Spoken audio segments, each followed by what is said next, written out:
Ici, on est au sous-sol de l'église Notre-Dame-des-Victoires, dans le Vieux-Québec, donc directement sur Place Royale. Puis, qu'est-ce qui se passe? C'est l'atelier du patrimoine vivant. Donc ça, c'est la 30e édition cette année d'ailleurs. Et puis, c'est une occasion de réunir des artisans de la région qui sont ici pour présenter leur savoir-faire. Dans le Vieux-Québec, il y a des gens qui viennent de partout, hein, évidemment, qui viennent visiter, que ce soit qui viennent de très loin ou de très proche, il y a toujours des gens qui viennent visiter. Et puis, nous, c'est important pour nous d'offrir la possibilité aux visiteurs du Vieux-Québec de rencontrer les personnes qui sont derrière les magnifiques pièces qu'ils peuvent voir dans différentes boutiques ici. Donc, de voir le travail qui est fait, donc des démonstrations artisanales, des contacts directs avec les artisanes pour présenter une grande variété de techniques.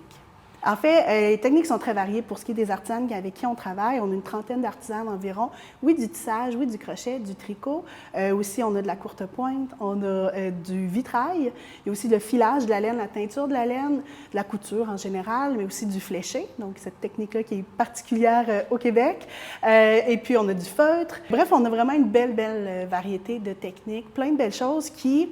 Des fois, peut-être dans la tête des gens, on dit « Ah, c'est-tu dommage que les gens en fassent plus? » Mais au contraire, les gens continuent d'en faire. En fait, les gens en font de plus en plus. Même, il y a vraiment un gros regain dans la pratique des savoir-faire artisanaux.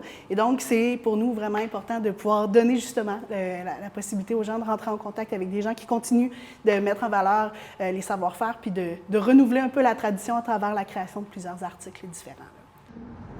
On va bourrer, refermer et assembler. Solange, avec un S, Hudon. Dans la vie, je suis une grand-mère et je suis courte pointière. Mais avant, quand je travaillais, j'étais démographe. Alors, la courte pointe, c'est une couverture. Donc, ça remonte à loin, ça remonte au premier colon. Donc, on utilisait les tissus, entre autres, des poches de farine. Les femmes faisaient des couvertures et la base de la courte pointe, c'est 3 épaisseurs de tissu.